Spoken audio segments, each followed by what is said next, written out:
আরে ভক্ত এবং ভগবান, ভক্ত ভগবান কিছু কথা পালা প্রসঙ্গের দিকে যাব। কেননা ভক্ত নারদ মুনি এবং ভগবান অনাদি আদি প্রাণ গোবিন্দ শ্রীকৃষ্ণ। তা আমি নারদের পক্ষের উকিল হয়ে আমার সুজন বাবুকে কৃষ্ণের ভূমিকায় রেখে কিছু আমরা ভক্ত ভগবানের পালার দিকে যেতে চাই। কি বলছেন মা বাবারা, কি বলছেন? পালা শুনবেন না কেমন কি গান শুনবেন?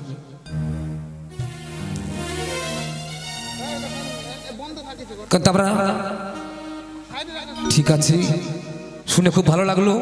আমার এক কৃষ্ণ ভক্ত বাবা বলছে নাকি পালা গান শুনবেন, সুন্দর অপূর্ব।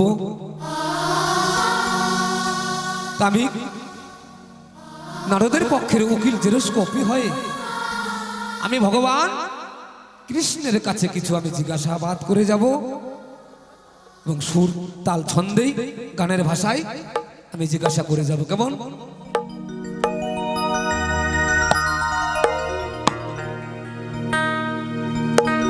আমরা সকলে সদা সর্বদাই দেখতে পাই কৃষ্ণের গায়ের রং নাকি কালো, তাই না বাবা? আমরা সকলেই দেখতে পাই কৃষ্ণের গায়ের রং কালো। সেই কালোর রূপখানা নিয়ে আমি তুলে ধরতে চাই তরজা বাউলার অনুষ্ঠান।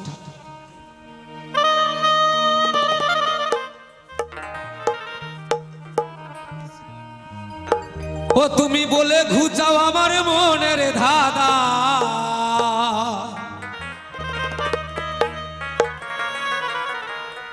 তুমি বলে ঘুচাও আমার মনের ধাঁধা, যাতে আমার জ্ঞান হয়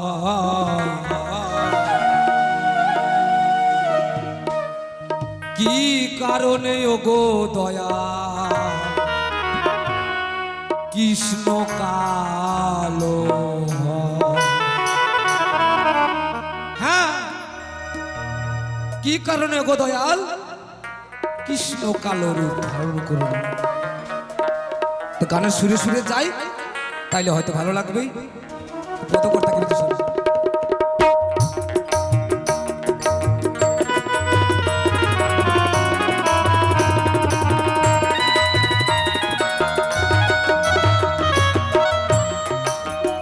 তুমি বলে ঘুচাও আমার মনের ধাঁধা, ওরে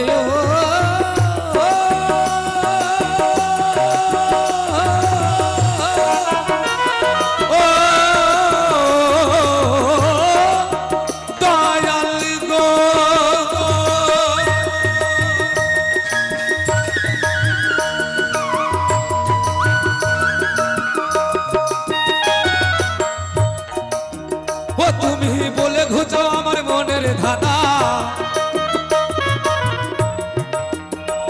তুমি বলে ঘুচাও আমার মনের ধাঁধা, যাতে আমার জ্ঞান হয় কি কারণে ওগো দয়াল কৃষ্ণ কালো, কি কারণে ওগো দয়াল কৃষ্ণ কালো। নিতাই গৌর হরি বল হরি বল হরি বল।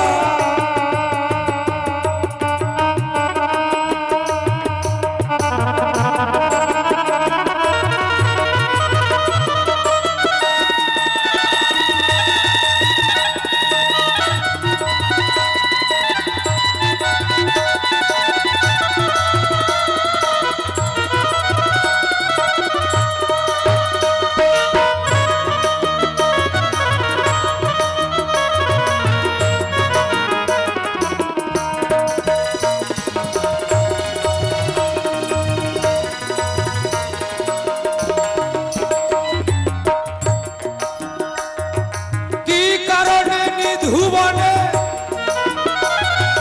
কৃষ্ণ কালী হলো, সেই সময় হাতের বাঁশি কোথায় গিয়েছিল?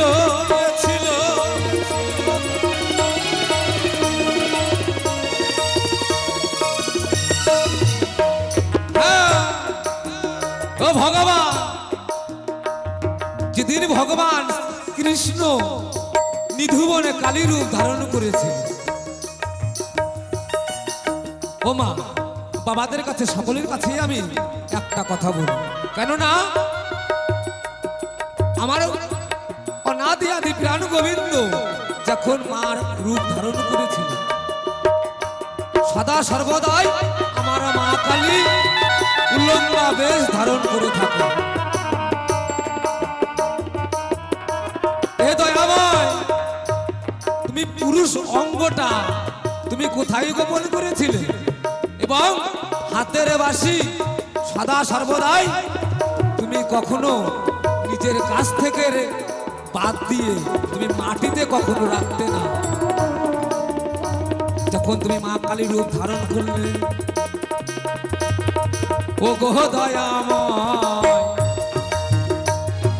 হাতের বাঁশি কোথায় গিয়েছিল বলিবে সবাই।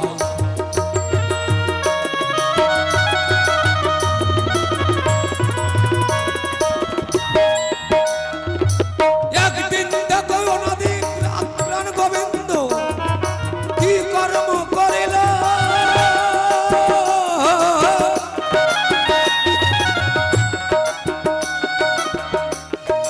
পুরুষ অঙ্গ কোথায় তুমি গোপন করেছিল।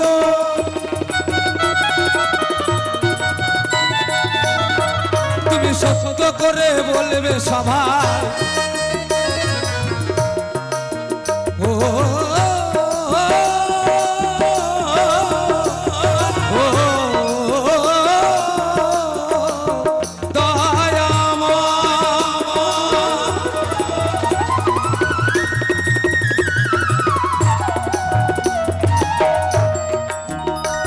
তুমি সত্য করে বলবে সবাই, তুমি সত্য করে বলবে সবাই, মিথ্যা জানো বলো না। কি কারণে, কি কারণে ওগো দয়াল কৃষ্ণ কালো হয়, কি কারণে ওগো দয়াল কৃষ্ণ কালো হয়। জয় জয় রাধা কৃষ্ণ বিমানন্দে, হরিবল হরিবল হরিবল।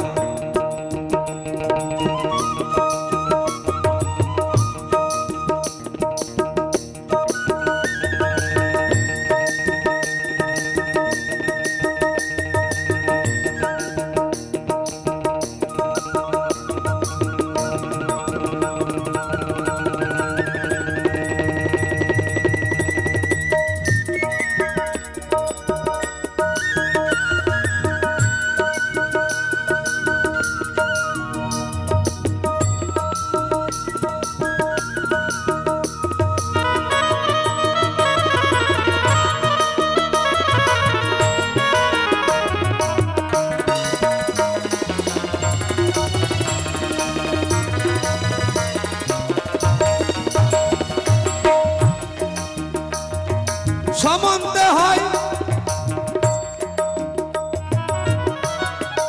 আয়ান নাকি রাধার স্বামী,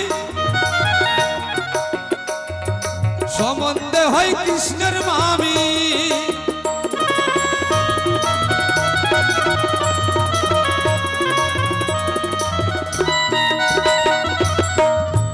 হে ভগবান, আয়ান ঘোষ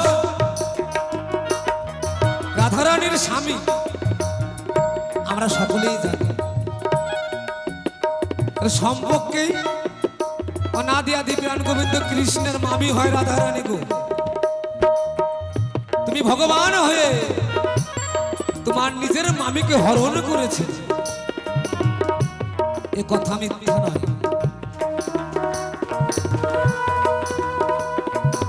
একদিন দেখো ভগবান কি কর্ম করিল,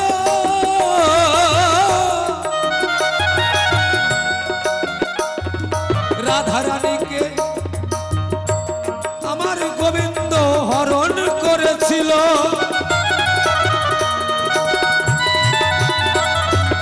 হ্যাঁ, নিজের মামিকে অনাদি আদি প্রাণ গোবিন্দ কৃষ্ণ হরণ করেছে। দে ভগবান, তুমি এই ধর্ম সবাই এসে সঠিকভাবে জবাব দিবে। উচিত যেন শিক্ষা হয় সাধারণ জীবকে। কি করে সাধারণ জীব সমস্ত কিছু জানতে পারবে, বুঝতে পারবে? শিক্ষার তো দরকার। ভগবান তুমি এই ধর্ম সবাই এসে সঠিকভাবে জবাব দিয়ে যেন সাধারণ কলিহত জীব, আমরা তো সকলেই প্রকৃতি, আমরা মানুষ কেউ হতে পারি না। সাধারণ জীবকে তুমি কি করে শিক্ষা দেবে, সঠিকভাবে জবাব দেবে ধর্ম সবাই এসে? তাই কি বলছে শুনুন।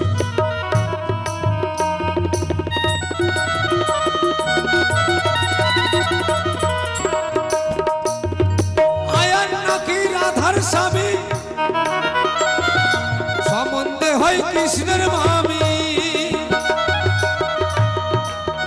ওই একদিন দেখো ভগবান কি করিল, একদিন কৃষ্ণ দেখো কি করিল, নিজের মামিকে করলো হর। কি কারণে, কি কারণে ও দয়াল কৃষ্ণ কালো, কি কারণে ও দয়াল কৃষ্ণ কালো? তুমি বলে ঘুচাও আমার মনের ধাঁধা, তুমি বলে ঘুচাও আমার মনের ধাঁধা, যাতে আমার জ্ঞান হয়। কি কারণে, কি কারণে ও দয়াল কৃষ্ণ কালো, কি কারণে ও দয়াল কৃষ্ণ কালো, কি কারণে ও দয়াল কৃষ্ণ কালো, কৃষ্ণ কালো। এরপরেতে আসরেতে আসিবে ভগবান, কোন দিকেতে কোন কথা বলিবে আমি বসে শুনবো। এই প্রথমবারে বেশি কথা বলবো না, বলবো না, ছেড়ে দিয়ে যাবো আমি কবির কল্পনা। প্রথমবারে বেশি কথা বলে হয়তো হব না খুশি, ভগবান হয়তো হবে না খুশি। এরপরেতে সুজন বাবু আসরে আসিবে, এইভাবে কয় কথা বলিবে সবাকে। এই পর্যন্ত পরীক্ষান্ত রাধাকান্তর শরীর চাঁদ বদনে প্রেমানন্দে বলুন হরি হরি, হরিবল হরিবল হরিবল হরিবল হরিবল।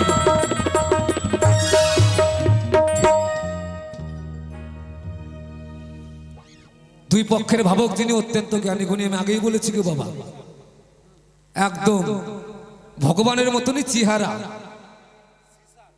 অনাদি আদি প্রাণ গোবিন্দ যাকে যেমন লাগে দেখতে তেমন আমার এই গোসাইয়ের চেহারাটা ওরকমই। তো আমি যেগুলো কথা জিজ্ঞাসা করেছি আপনারা সকলে ধৈর্য ধরে একটু বসুন, শুনুন, দেখেন কোন দিকে যায়। ভুল ভাঙতে হলে পরে আপনারা সকলেই বিচার করবেন গো। আমি আগেই বলেছি আপনারা সকলেই হাকিম, আমরা উকিল হয়ে শুধু কথা দিয়ে কথাই একটু কাটাকাটি করব, লাঠি দিয়ে ওরা মারামারি করতে আসি নাই।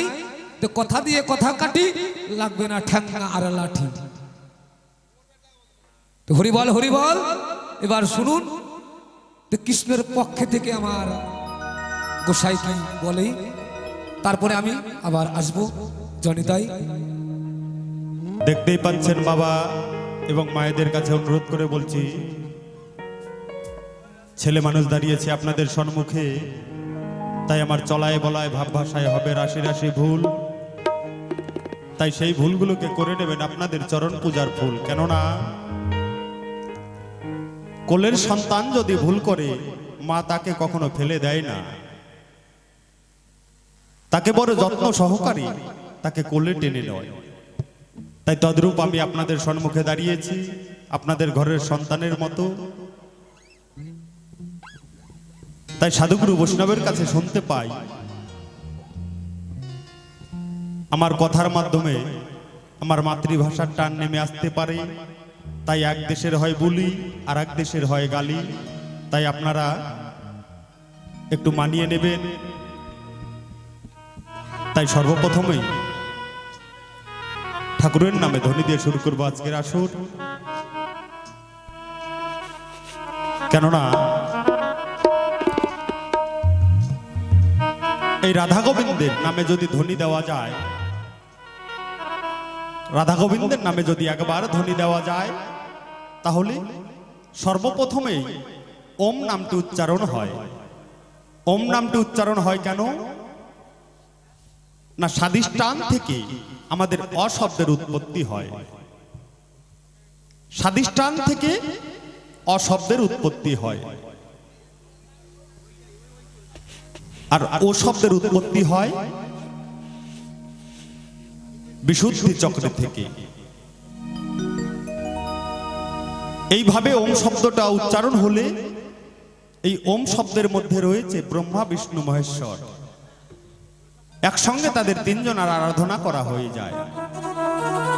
তাই সকলেই ফাঁকি দেবেন না আমার কৃষ্ণ ভক্ত মায়ের এবং বাবারা।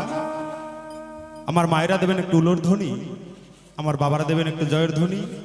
আমার সঙ্গে যিনারা সঙ্গতকারে রয়েছেন খুবই সুন্দর বাজায়, তারা দেবেন তাদের যন্ত্রের ধ্বনি, সুন্দর মাইক সাউন্ড, তিনি দেবেন তাদের মাইকের ধ্বনি, আর আমি দেব সেই আমার গুরু গোবিন্দের ধ্বনি।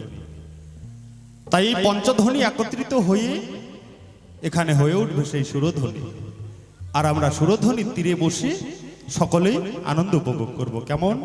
জয়গুরু, জয়গুরু।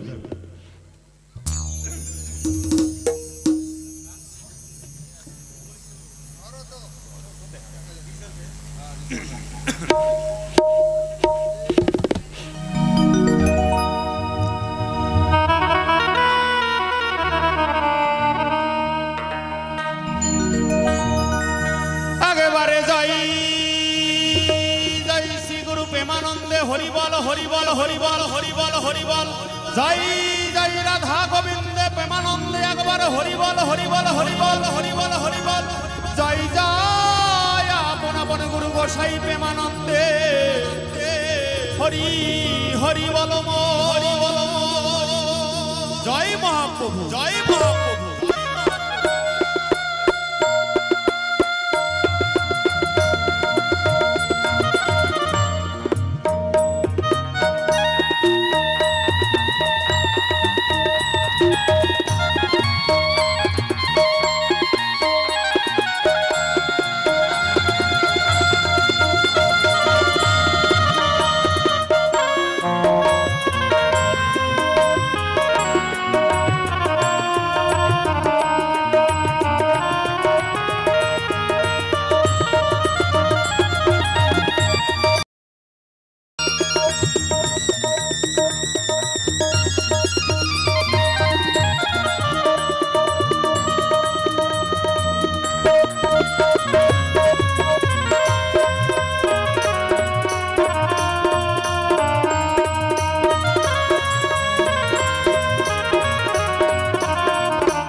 শুনতে পাই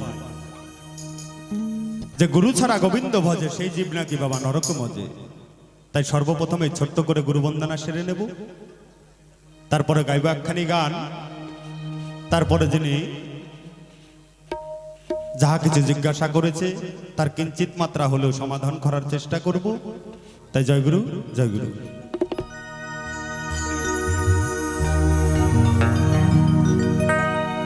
ওরে বন্দি আমি শ্রী গুরুর চরণ,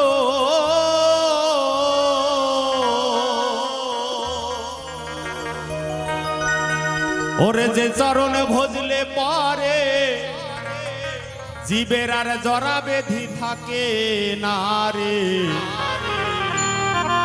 সেই চরণে আমি লহিলাম শরণ।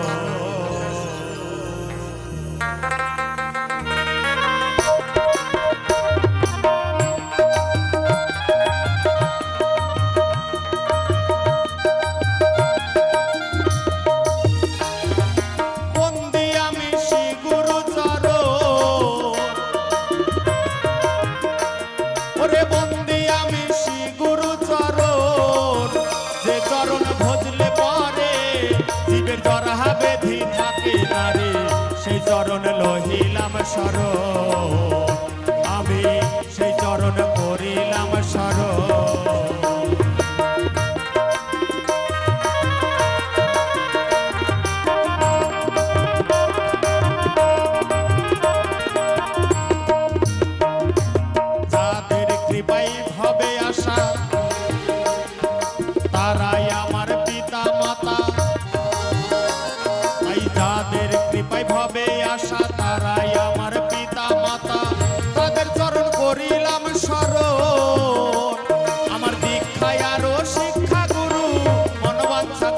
তরু দীক্ষায় আরো শিক্ষা গুরু মনোবাঞ্ছা কল্প তরু এরাই আমার জ্ঞানের মহাজন।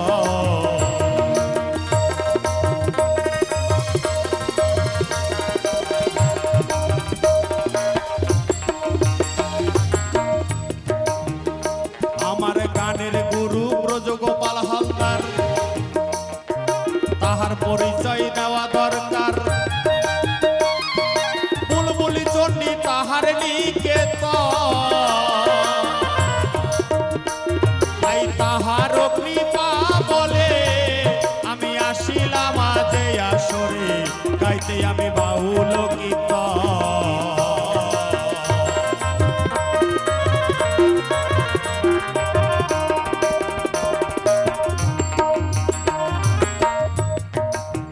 আসরে মাতা মাসি আছেন যারা আমায় করবেন না কেউ চরণ ছাড়া ভাবে আমি হইলাম আভাজ। ও মা দিবেন না কেউ দূরে ফেলে ধুলা ঝেড়ে নেবেন কোলে দিবেন না কেউ দূরে ফেলে ধুলা ঝেড়ে নেবেন কোলে চরণেতে রাখি নিবেদন।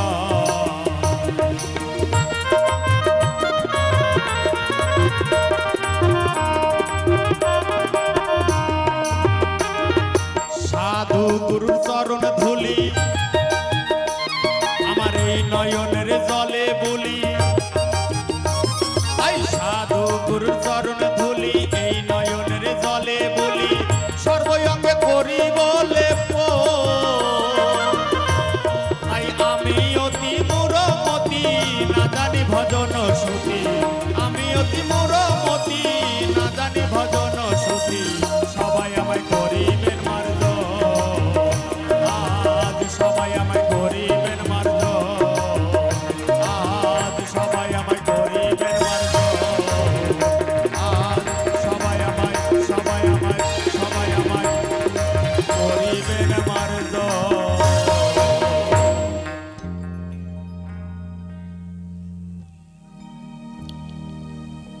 জয় গুরু জয়।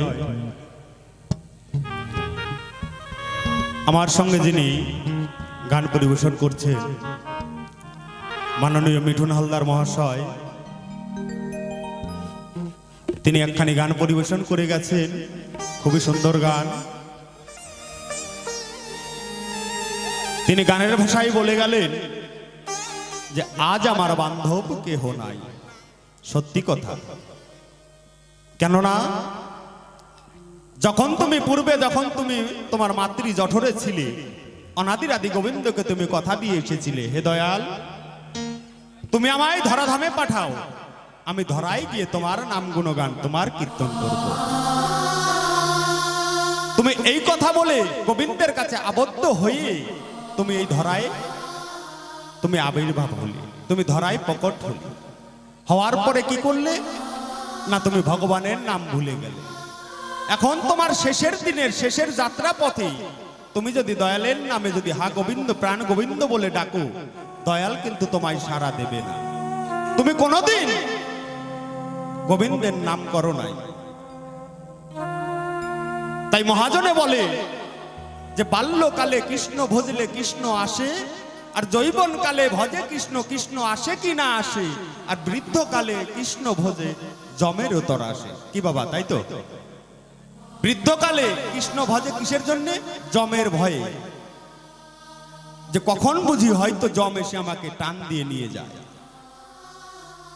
তাহলে তোমাকে যে কর্মটুকু করার জন্য তোমাকে এই ধরাধামে পাঠিয়েছে, তুমি তো সেই কর্মরে একা না পর্যন্ত তুমি কিচ্ছু করতে পারো নাই। এখন মিছেমিছি ভগবানকে দোষ দিয়ে কোনো লাভ নেই। তাই শোনায় একখানি গান, কি বলছে মহাজন গানের ভাষায় শুনুন।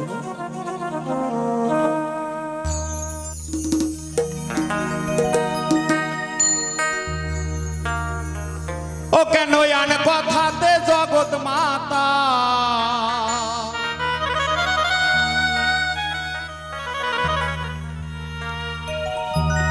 ও তুমি আন কথাতে জগৎ মাতা ও তুমি কৃষ্ণ ভজন করলে না, আর দিন গেল দিন বন্ধু বলে একবার ডাকলে না। কি বাবা, আমাদের দিন একের পরে একটা করে মুহূর্ত চলে যাচ্ছে, আমরা গোবিন্দের নাম করার সময় পাই না। তাই মহাজন গানের ভাষায় বলছেন, দিন গেল দিন বন্ধু বলে কেন ডাকলে না, দিন গেল দিন বন্ধু বলে কেন ডাকলে না। জয় জয় রাধা গোবিন্দ প্রেমানন্দে একবার মজাইয়া মন হরি বল হরি বল হরি বল।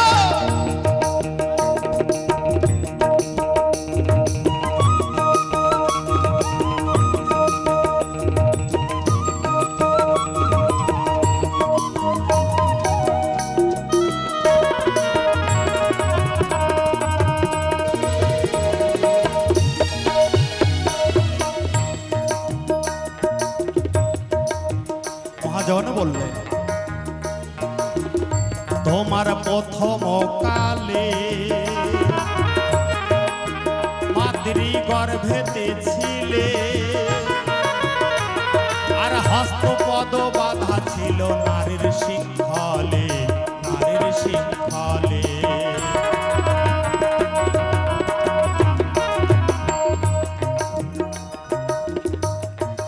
যখন তুমি মাতৃ জঠরে ছিলে তখন ছিলে তুমি ঊর্ধ্ব পদে। একটি কোনো ব্যক্তিকে যদি গাছের সঙ্গে পায়ে দড়ি বেঁধে উল্টো করে যদি বেঁধে রাখা হয়, সেই ব্যক্তিটি 5 থেকে 10 মিনিট গেলে মাথাতে রক্ত উঠে সেই ব্যক্তি মারা যায়। কি বাবা, তাই তো? উল্টো ভাবে যদি সেই ব্যক্তিকে বেঁধে রাখা যায়, সেই ব্যক্তি শরীরের রক্তটুকু মাথায় গিয়ে সেই ব্যক্তিটি মারা যায়। আর পেটের মধ্যে যখন তুমি ছিলে তোমার মাতৃ জঠরে, তুমি 10 মাস 10 দিন ঊর্ধ্ব পদে হেড মুন্ডে ছিলে, তখন কিন্তু তোমার কোনো ভয় ছিল না। তাহলে আমরা এই জড় জগতে দেখতে পাই একটি ব্যক্তি 10 মিনিটের বেশি বাঁচতে পারে না। তাহলে তুমি কি করলে না, তোমার মাতৃ গর্ভে তুমি 10 মাস 10 দিন উল্টো ভাবে থাকলে, তোমার মাথা নিচু দিকে এবং তোমার দুখানি পা ওপর দিকে। তোমার সেই দিন কোনো ভয় ছিল না, কেননা নিত্য নতুন ভাবে এসে ভগবান তোমার সাথে দেখা করে যায়। ভগবানের সঙ্গে তোমার দেখো কত আলাপ আলোচনা হয়।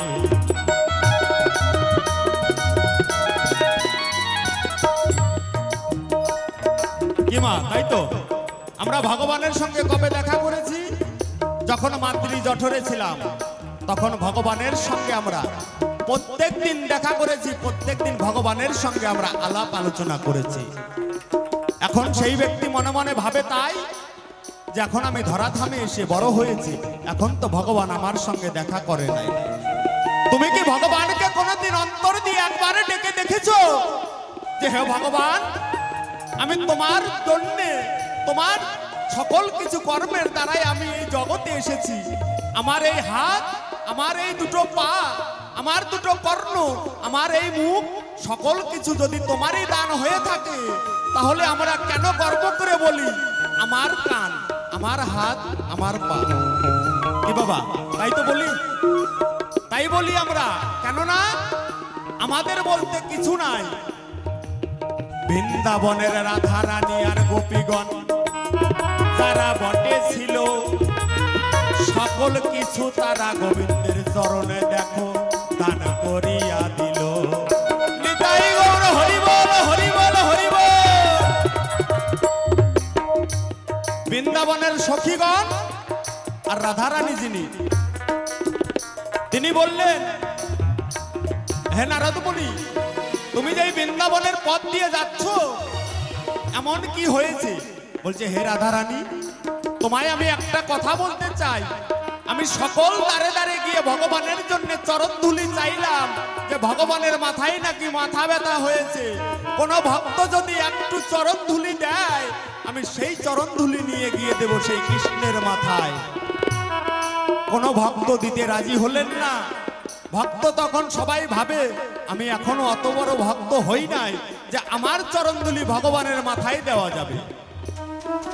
রাধারানী মনে মনে করে ভাবনা, গোপীগণকে সঙ্গে নিয়ে নারদমণিকে ডেকে ডেকে বলে, হে নারদমণি, তোমার অঙ্গে যে একটা রামাবলী দেখতে পাই, ওই রামাবলীটা তুমি তাড়াতাড়ি এই বৃন্দাবনের ধুলার উপরে বিছিয়ে দাও।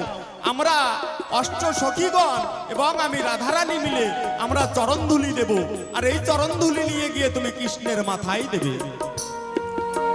সঙ্গে সঙ্গে রাধারানী গোপীগণদের নিয়ে দেখো নাচিতে লাগিল, আর পায়ের সাথে উড়ে উড়ে চরণ ধুলে গিয়ে ওই রামাবলীতে পড়িল।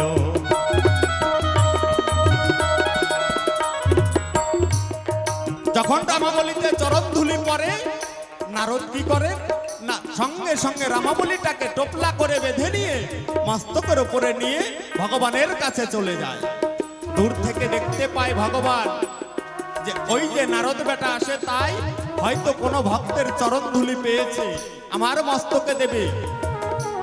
তাই দূর থেকে উঠে নারদের কাছে এসে বলে, ও নারদ, তুমি পেয়েছো চরণ ধুলি? বলছে, হ্যাঁ প্রভু, আমাকে চরণ ধুলি দিয়েছে, তো আমার তো মাথা ব্যথা ভালো হয়ে গেছে। ভগবান বলছে এই কথা, আমার তো মাথা ব্যথা ভালো হয়ে গেছে, আর চরণ ধুলির দরকার নেই। নারদ মনে মনে চিন্তা করে, তাই আমি তো কোনো ভক্তের চরণ ধুলি এনে ভগবানের মস্তকের উপরে দেই নাই, তাহলে কেমন করে ভগবানের মাথার সেই মাথা ব্যথাটা ভালো হয়ে গেল? তখন ভগবান নারদমণিকে ডেকে ডেকে কয়, শোনো শোনো নারদমণি, আমি তোমারে জানাই, আর তোমার গায়ের রামাবলীর ওপরে দেখো কৃষ্ণ নাম লেখা যে রয়।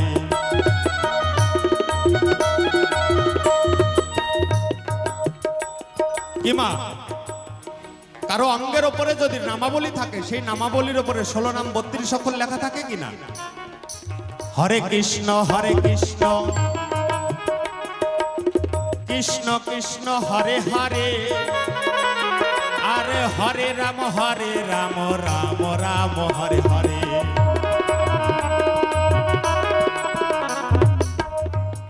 যখন নারদকে ডেকে ডেকে কয়, এ নারদ, ওই দেখো তোমার নামাবলীর ওপরে আমার নাম লেখা রয়। তাই ওই নামের ওপরে যখন সেই ভক্তের চরণধুলি পড়ে, আর সেই চরণধুলি গিয়ে পৌঁছায় আমার মস্তকের উপরে।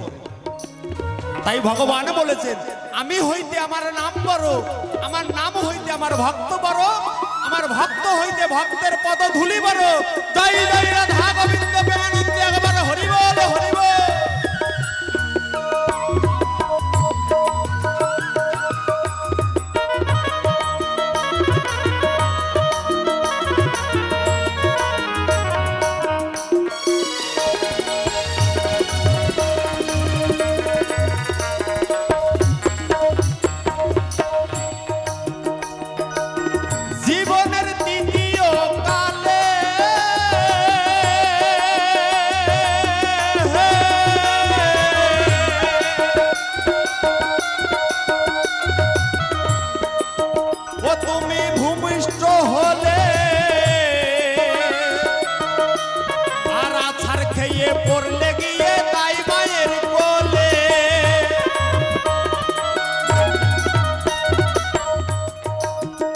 যখন মা কোনো সন্তান জন্ম নেয়, সন্তানটা প্রসব হওয়ার সঙ্গে সঙ্গে কিন্তু কোনো মায়ে সেই সন্তানকে কোলে নেয় না। সর্বপ্রথম কে কোলে নেয়? এই যে আমাদের বসুমাতা।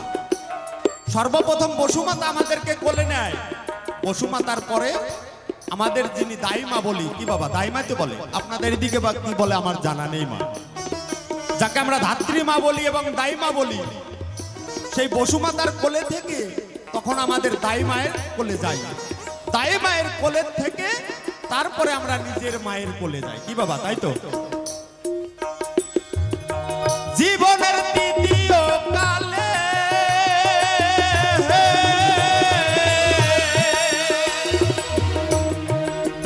ও তুমি ভূমিষ্ঠ হলে, আর আছাড় খেয়ে পড়লে গিয়ে দাই মায়ের কোলে।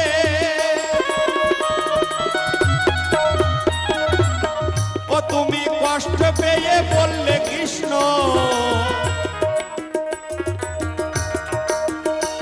তুমি কষ্ট পেয়ে বললে কৃষ্ণ, ভবে গিয়ে করব তোমার সাধনা।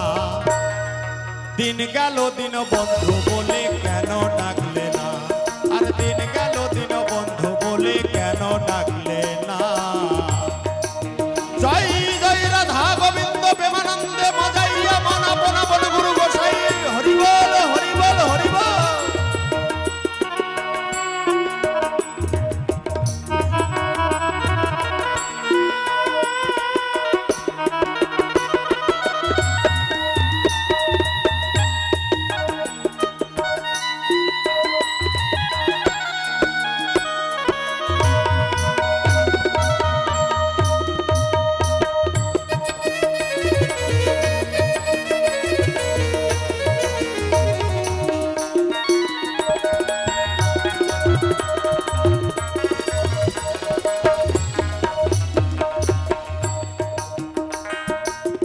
জীবনের চতুর্থ কালে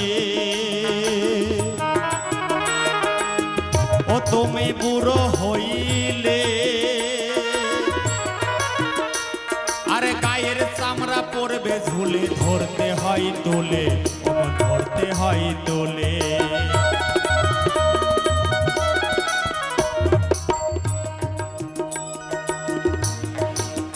একটি 80 বছরের বৃদ্ধাকে যদি জিজ্ঞেস করা যায়, দাদু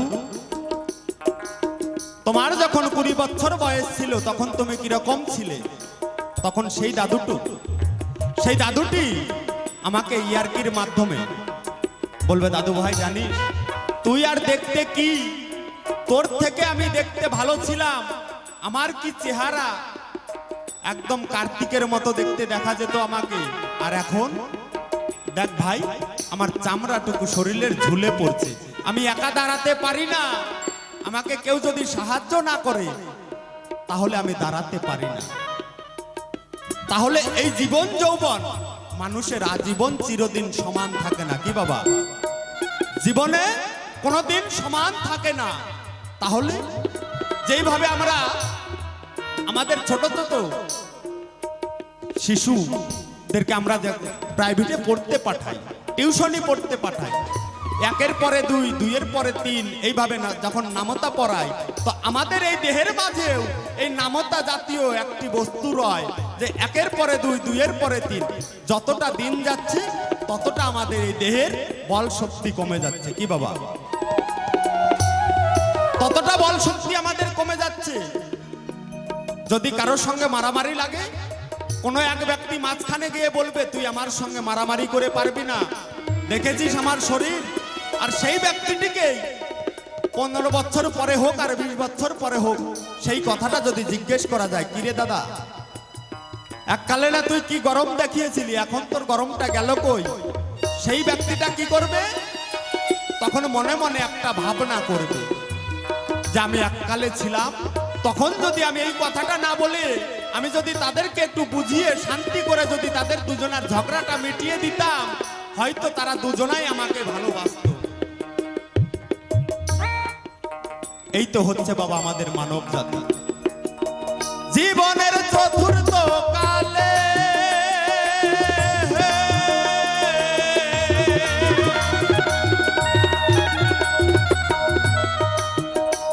তুমি বুড়ো হইলে, আর গায়ের চামড়া পড়বে ঝুলে, ধরতে হয় তুলে, ওই এখন মরি মরি হাই কি করি, ওই এখন মরি মরি হাই কি করি, ওই আমার কৃষ্ণ বলা হলো না, আর দিন গেল দিন বন্ধু বলে কেন ডাকলে না, দিন গেল দিন বন্ধু বলে কেন ডাকলে না।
জীবনের পঞ্চম কালে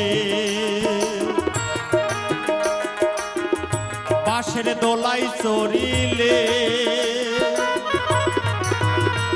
আর চারজনাতে কান্ধে লয়ে হরি বল বলে।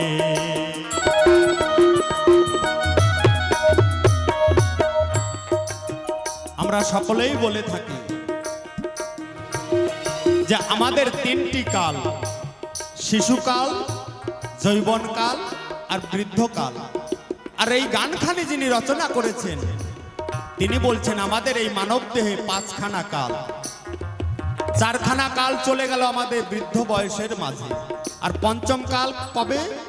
যেদিন আমি এই ধরাধাম ছেড়ে যখন আমি নিজের দেশে ফিরে যাব, সেই দিন আমার সঙ্গে যার যতই শত্রুতা থাক না কেন, সেই ব্যক্তিটি এসে বলবে ওর সঙ্গে আমি 10 দিন কথা বলি নাই, হয়তো আমি ভুলই করেছি। ওই ব্যক্তিটিকে আমাকে কাঁধে নেওয়ার জন্য না হলেও 2 ফোঁটা নয়নের বাড়ি ঝরাবে। কি বাবা? সেই ব্যক্তিটা আমাকে কাঁধে নেওয়ার জন্য 2 ফোঁটা নয়নের বাড়ি ঝরাবে। যেকে শেষবারের মতো যদি আমরা যদি বিদায় না দেই, তাহলে তো এ তো পার হতে পারবে না। তাহলে একে পার করার দায়িত্ব কার? পার করার দায়িত্ব হচ্ছে একজন, আর যিনি অনাদিরাদি গোবিন্দ, তিনি হচ্ছেন আমাদের সকল কিছুর মালিক। তবুও আমরা ধরা ধামে তাকে আমরা সহযোগিতা করছি যে তুমি তোমার নিজের দেশের পথের দিকে তুমি এগিয়ে যাও, আর যেন তোমাকে এই ধরা ধামে না আসতে হয়। এই ধরা ধামে একমাত্র জরা ব্যাধি দুঃখ তাপ ছাড়া আর কিছু নেই। আমরা এমন কোনো কর্ম করি নাই যে কর্ম করতে আসা সেই কর্মের আমরা একানাও কর্ম করতে পারি না। যদি একানার মাঝে যদি তার অর্ধেক কিছু করতে পারতাম, হয়তো সেই অর্ধেকটুকু নিয়ে গোবিন্দের কাছে গিয়ে বলতাম, হে পারের কান্ডারি, আমি ধরা ধামে গিয়ে তোমার জন্য এইটুকু অর্জন করে আনতে পেরেছি। গোবিন্দ আমাকে সেই দিন হয়তো কিছু আশিস হলেও দান করত। তাই এইটুকুই গোবিন্দের কাছে কামনা করি, হে দয়াল, আমি যেন এই মতো আসরে গান গাইতে গাইতে আপনাদের মতো সাধুগুরুর বৈষ্ণবের চরণ ধুলি নিয়ে এহ ধরাধাম থেকে যেন যেতে পারি। জয় জয় নিতাই গৌর সীতানাথ প্রেমানন্দে ভগবান, হরি বল হরি বল হরি বল।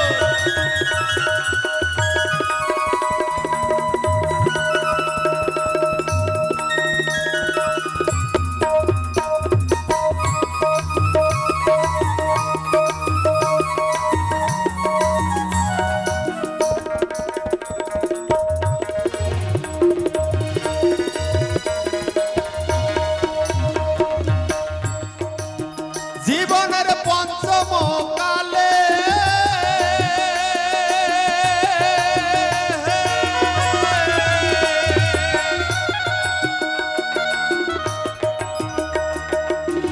ও যখন দোলাই চড়িলে চারজনাতে কান্ধে নিয়ে হরি বল বলে,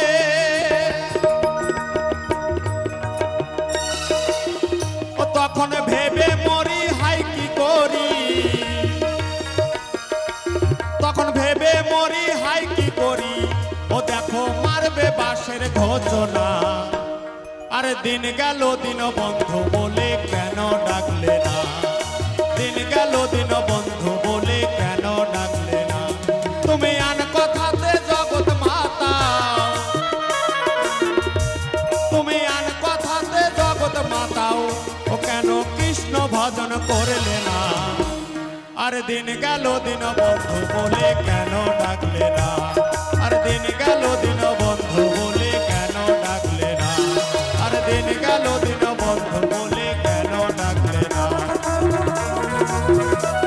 ও তোমার দিন গেল দিন, জয় জয় রাধা গোবিন্দ প্রেমানন্দে একবার হরি বল হরি বল হরি বল।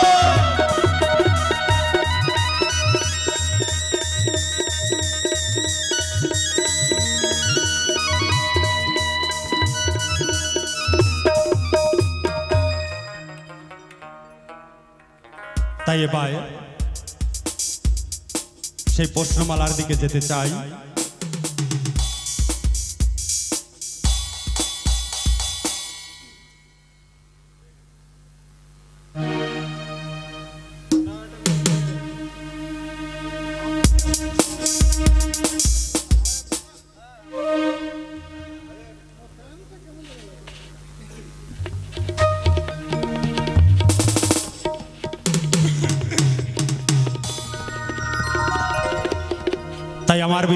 ভাবুক যিনি, তিনি অত্যন্ত জ্ঞানীগুণী, মিঠুন হালদার নামটি জানি। তিনি তাকে এখন মিঠুন হালদার বাদ দিয়ে তিনি নারদের পক্ষের উকিল হয়ে আমাকে কৃষ্ণর পক্ষে দাঁড় করিয়ে কিছু করে গেছে জিজ্ঞাসন। তার কিছু হলেও আমাকে করতে হবে তার বিশ্লেষণ। তিনার প্রথম কথা হচ্ছে, তুমি বলে ঘোচাও আমার মনের ধাঁধা, যাতে আমার জ্ঞান হয় কি কারণে ও গো দয়াল কৃষ্ণ কালো হয়। আচ্ছা, আমি তো বাপের জন্মেও শুনি নাই যে কৃষ্ণ নাকি কালো। ও যে কোথার থেকে যে গান শিখেছে তা বাবা আমার জানা নেই। কৃষ্ণ কালো হয় এটা কে বলেছে? কৃষ্ণ হচ্ছে দুবলা ঘনশ্যাম। এই দুবলার গায়ের রং যা, আমার অনাদির আদি গোবিন্দের গায়ের রং হচ্ছে তা। কালো কাকে বলে? আমরা জানি কালো যাকে আলকাতরা বলি। কি বাবা, তাকে আলকাতরা কালো। এই যে বক্সটা আছে এটা হচ্ছে কালো। গোবিন্দের গায়ের রং কি এইরকম? কখনো হতে পারে না। তাই একটু সুর ছন্দে যাই আর তোমার কথার কিছু মীমাংসা করতে চাই।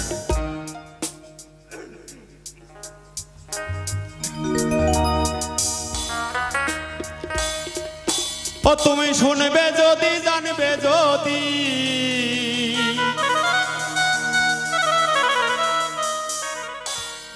ওরে নারো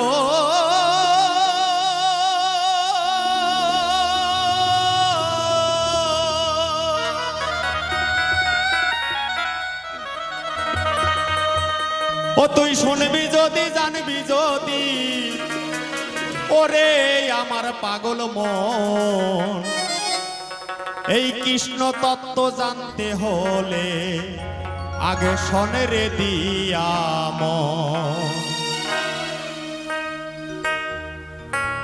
বুঝলে খেপা?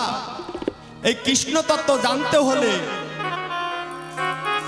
এই আমার কৃষ্ণমতী মায়েরা এবং কৃষ্ণ ভক্ত বাবারা যেভাবে বসে শ্রবণ করছেন, এইভাবে শ্রবণ করতে হয় কৃষ্ণ তত্ত্ব। কৃষ্ণ আলোচনা কোনোদিন পুরনো হয় না গো। যেখান থেকে শুরু করবেন সেখান থেকেই নতুন লাগবে। কি বাবা, তাই তো?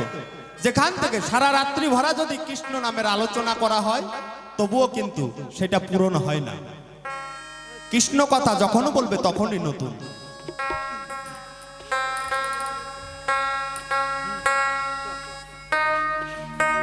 ও তুই শুনবি যদি, জানবি যদি, তুই শুনবি যদি, জানবি যদি, ওরে আমার পাগল মন, এই কৃষ্ণ তত্ত্ব জানতে হলে শোন রে দিয়া মন। এই কৃষ্ণ তত্ত্ব জানতে হলে শোন রে দিয়া মন, শোন রে দিয়া মন।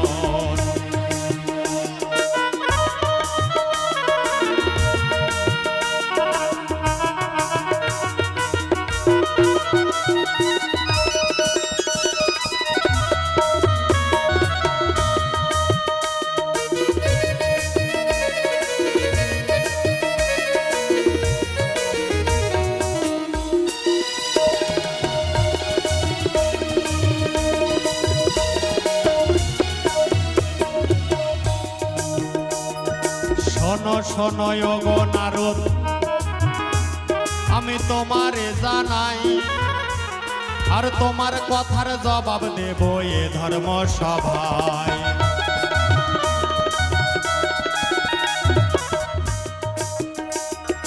ত্রেতা যুগের কিছু কথা আমি বলতে চাই,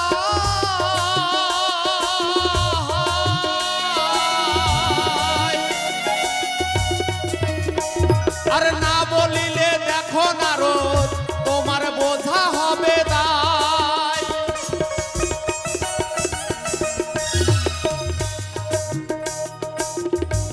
ত্রেতা যুগের কিছু কথা বাবা, কথাগুলো একটু মনোযোগ দিয়ে শুনবেন। ত্রেতা যুগের কিছু কথা যদি না বলি তাহলে এই কৃষ্ণ কালো কেমন করে হলো এই জায়গাতে আসা যাবে না। 14 বছরের জন্য দেখো রামচন্দ্র ভগবান ওই বনবাসে যায়। আর বনবাসে ভিতরে গিয়ে দেখুন কি কর্ম হলো, নারদ তোমায় বলতে চায়।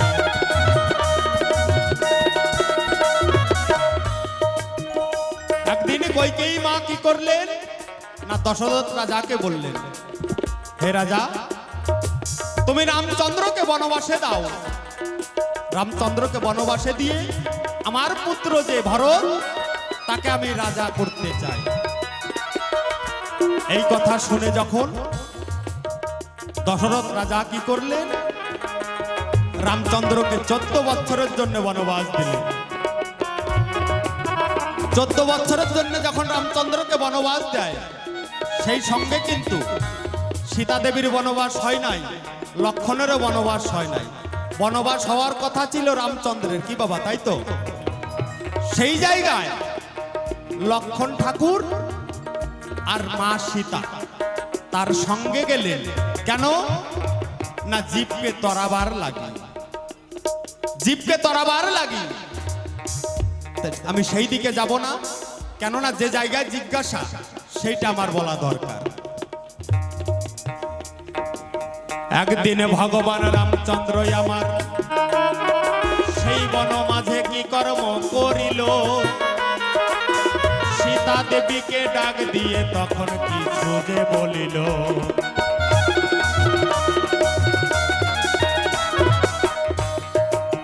শোনো শোনো সীতা দেবী, আমি তোমারে জানাই, আরে তোমার সঙ্গে একটু মিলন করবো আমি, আমি তোমায় বলে যাই।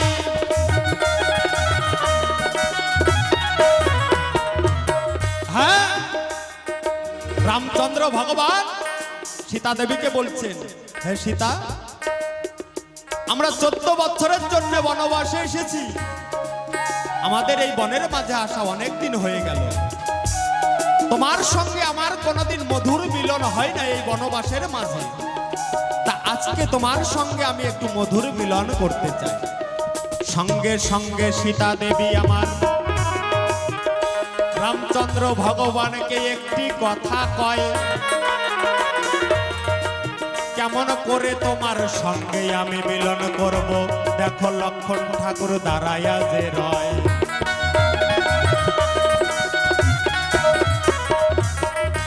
কেমন করে আমি তোমার সঙ্গে মিলন করব, দেখো লক্ষণ ঠাকুর দাঁড়াইয়ে রয়।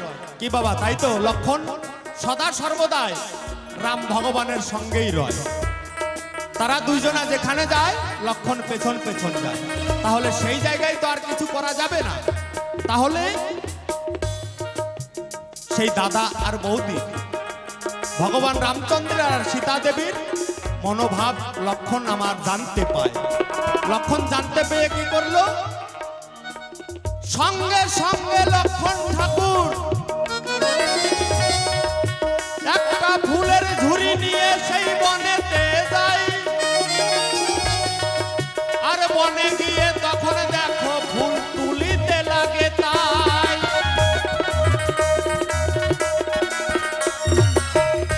লক্ষণ ঠাকুর যখন জানতে পেল যে ভগবান রামচন্দ্রের আর মা সীতার আজকে মনোভাবটা ভালো নয়, কেমন কেমন যেন দেখা যায়, হয়তো আমি সম্মুখে থাকা সত্ত্বেও হয়তো ওনারা কিছু কর্ম করতে পারে না। তাহলে কি করব, আমি প্রত্যেক দিনের ন্যায় একটা ফুলের ঝুড়ি, ফুলের সাজি হাতে করে নিয়ে সেই বনমাঝে চলে যায়। বনমাঝে গিয়ে কি করলেন, আস্তে আস্তে তিনি ফুল তুলছেন আর সেই সাজির মধ্যে রাখছেন। এই করতে করতে যখন লক্ষণ ঠাকুরের ফুল তোলা হয়ে যায়, তখন কি করলেন, আস্তে আস্তে সেই কুটিরের দিকে আগমন করলেন। আস্তে আস্তে লক্ষণ ঠাকুর দেখো সেই কুটিরের দিকে যায়।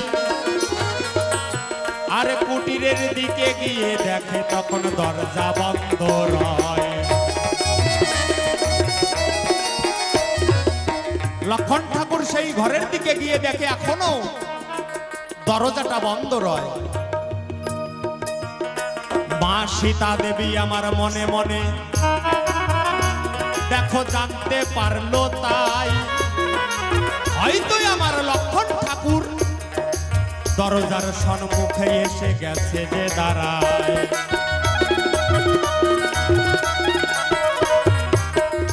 সীতা দেবী ভগবানকে করজোরে প্রার্থনা করে বলছে, হে ভগবান, তুমি আমায় ছেড়ে দাও। আমি যাকে নিজের সন্তানের মতো ভাবি, নিজের ছোট ভাইয়ের মতো ভাবি, সে এসে যদি আমাকে এই অবস্থায় দেখে, তাহলে আমি লজ্জাটা কোথায় লুকাবো? ভগবান বলছে, না, তোমার সঙ্গে এখনো আমার সেই মিলনের আস্বাদনটা পূর্ণ হয় নাই। সেই দিন মা সীতা দেবী দেখো কি কর্ম করিল,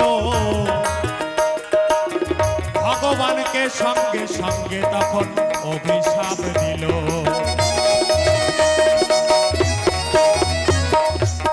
সেই দিন সীতা দেবী কি করলেন, যে হে ভগবান, আমি মনে পেলাম তাপ, তাই আমি তোমায় দিলাম অভিশাপ। তুমি যেহেতু আমার পুত্রের সম্মুখে তুমি আমায় ছেড়ে দিলে না, তোমার মনের মধ্যে যে এত কুচ্ছিরি চেহারাটা লুকিয়ে রয় তা আমার জানা নাই। তাই আমি তোমায় করলাম অভিশাপ, আগত দাপর যুগে গিয়ে তুমি হবে কৃষ্ণ কানাই, আর তোমার গায়ের রং হবে দুবলা ঘনশ্যাম, আর তোমায় বৃন্দাবনের সকল গোপীগণ তোমায় কালো লম্পট চোর বলে অপবাদ দেবে। কি বাবা, তাই তো? বৃন্দাবনের সখী যারা, তারা কালো কৃষ্ণ বলে, তারা কি মা, তাই তো? বলে না চোর লম্পট। কেউ যদি আমরা অন্যায় করি তাকে কি বলে? ছেলেটা একদম গুন্ডার মতো হয়েছে, ছেলেটা একদম বাটপারের মতো হয়েছে। কিন্তু সেই দিন মা সীতা দেবীর অভিশাপের কারণে ভগবানের শরীরের সেই রংটা হয়েছিল দুবলা ঘনশ্যাম।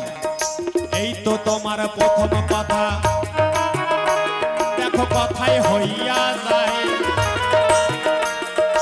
আর এক কথা বাকি আছে বলবো এ সভায়।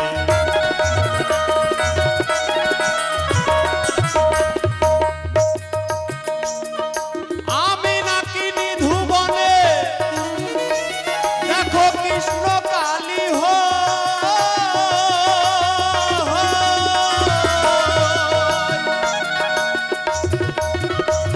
আর সেইখানেতে হাতের বাঁশি আমার, আমি কোথায় যে রয়। এটা হচ্ছে আমার বিপক্ষের ভাবুকের কথা। তিনি জিজ্ঞাসা করে গেছেন, হে ভগবান, তুমি যে নিধুবনে কালী হলে, তোমার যখন হাতের বাঁশি তুমি কখনো মাটিতে নামাও না, তাহলে যখন তুমি কালী হলে তোমার হাতের বাঁশিটা তুমি কোথায় রাখলে? সুন্দর জিজ্ঞাসা, সুন্দর কথা। সঙ্গে সঙ্গে দেখো আমি কি কর্ম করিলাম, আর হাতের বাঁশি খর্গ হইয়া দাঁড়ায় রইলাম।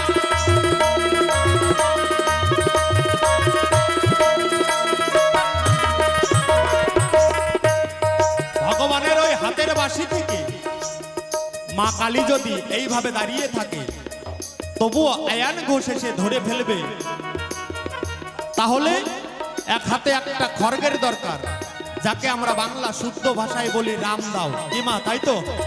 মা কালীর হাতে ওটা কি রয়? রামদাও। একটা রামদাওয়ের দরকার। শুধু যদি রামদাও থাকে তাহলেও তো ধরা পড়ে যাবে। ছোট ছোট বাজাও দাদা। যদি রামদাওটা থাকে, যদি খড়গটা থাকে, তাহলেও ধরা পড়ে যায়। কেননা আবার মায়ের এক হাতে একটা মুন্ড চাই, একটা যদি মুন্ড না ঝোলে তাহলে তো আয়ান ঘোষ ধরে ফেলবে। তাহলে কি করলো? হাতের বাঁশি দিয়ে তখন দেখো খড়গ বানাইলো,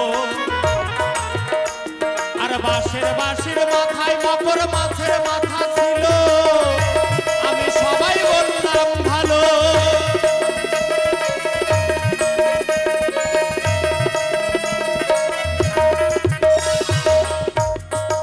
কৃষ্ণ ভগবানের হাতে যে বাঁশিটা দেখবেন, সেই বাঁশির মাথায় একটা মকর মাছের মাথা রয়।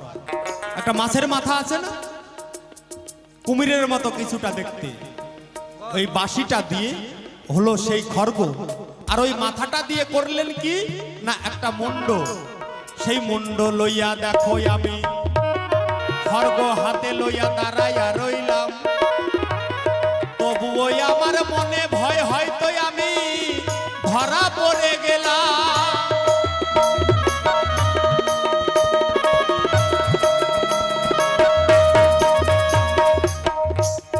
ভগবান মনে মনে ভাবছেন তাই, শুধু মা কালীকে যে অনেক ভক্তরাই পুজো করে, যদি ভোলানাথের বুকের ওপরে যদি এইভাবে পা না দিয়ে থাকে তাহলে সেই মা কালীকে কেউ মানবে না। মা, একটা শিবের দরকার। ভগবান তুমি কালী হয়েছে এটা মানলাম, তোমার চরণের তলে একটা শিবের দরকার। শিব না হলে আয়ান ঘোষ তোমাকে ধরে ফেলবে। তাহলে একটা শিব কোথার থেকে হলো সেই কথাটাই তোমায় খুলে বলা ভালো। শোনো শোনো ওগো নারদ, আমি তোমারে জানাই, ভগবানের গোপন অঙ্গ থেকে দেখো ভোলানাথ হয়।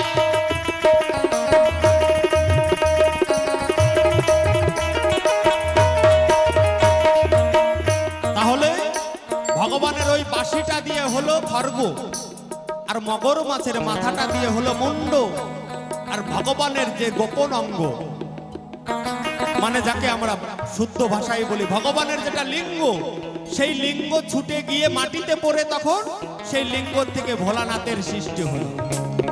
সেই ভোলানাথের উপরে পা রেখে তখন আমি যখন কালী রূপ ধারণ করে সেই আয়ান ঘোষের সম্মুখে দাঁড়াই, তখন আয়ান ঘোষ আমাকে দেখে কি না আমি কালী হয়ে দাঁড়িয়েছি, আর রাধারানী দেখে আমায় আমি সেই অনাদিরাদি গোবিন্দ হয়ে দাঁড়িয়ে রয়েছি।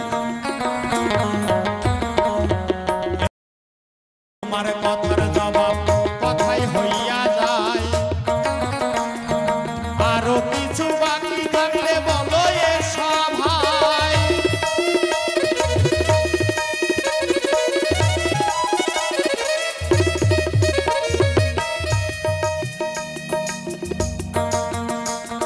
শোনো শোনো ওগো নারদ, তোমারে জানাই, মামি হরণের কথা কিন্তু দেখো আমি ভুলি নাই।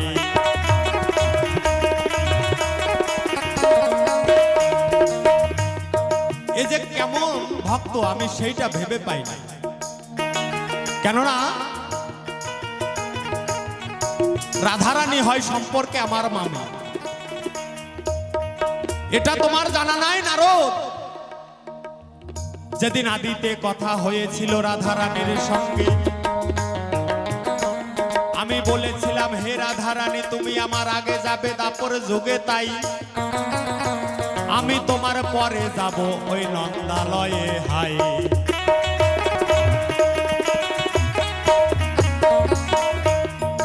সেই দিন রাধারানী বলেছিলেন হে প্রভু আমি যদি তোমার আগে যাই তাহলে আগে গিয়ে পরপুরুষের বদন দর্শন করতে হবে, আমি যে কোনো পরপুরুষের বদন দর্শন করতে পারবো না। তাহলে আমি কি করব জানো? আমি নয়নখানা বন্ধ করে রাখবো, যেদিন তুমি গিয়ে আমার নয়নের সম্মুখে হাতখানা বুলিয়ে দেবে সেই দিন আমি নয়ন খুলে যেন আমি তোমাকে প্রথম দর্শন করতে পারি। মা যশোমতির কোলে থেকে তখন কৃষ্ণ কানাই নামিয়া গেল, আর নেমে গিয়ে রাধারানীর কাছে গেল।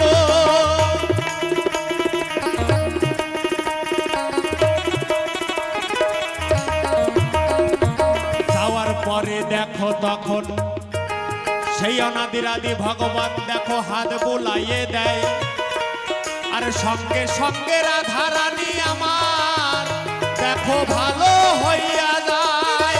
হরি বল হরি বল হরি বল হরি বল।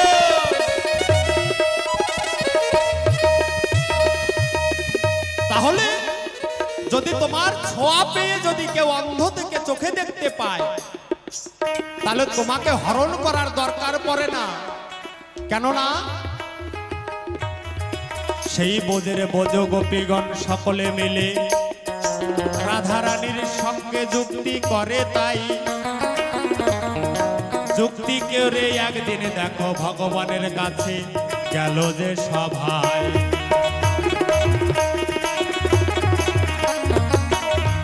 ভগবানের কাছে আত্মসমর্পণ করে বলছে, হে গোবিন্দ, তোমার জন্য আমরা এই ধরাধামে এসেছি, সকল কিছুর মালিক হচ্ছে তুমি, তাহলে আমাদের বলতে আমরা কিছু রাখি নাই, সকল কিছু আমি তোমাকে দান করে দিয়েছি। তাহলে সকল কিছু যদি তোমাকে দান করে দেই, তোমার জিনিস তুমি চুরি করবে না হরণ করবে, সেটা সবকিছু তোমার দায়িত্ব, সবকিছু তোমার দায়িত্ব। তোমার জিনিস তুমি রাখবে না ফেলে দেবে, না গুছিয়ে রাখবে, না কোনো জায়গায় বসিয়ে রাখবে, তাহলে তোমার জিনিস তোমাকে কোনোদিন চুরি করারও দরকার পড়ে না, হরণ করারও দরকার পড়ে না। তাই রাধারানীকে দেখো কৃষ্ণ, দেখো নারদ হরণ করে নাই, রাধারানী স্বইচ্ছায় কৃষ্ণের কাছে গিয়েছিল তাই।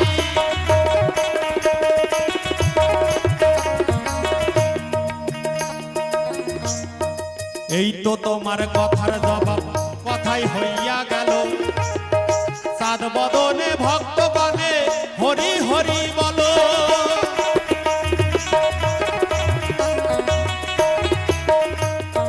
থাক থাক থাক বেশি কথা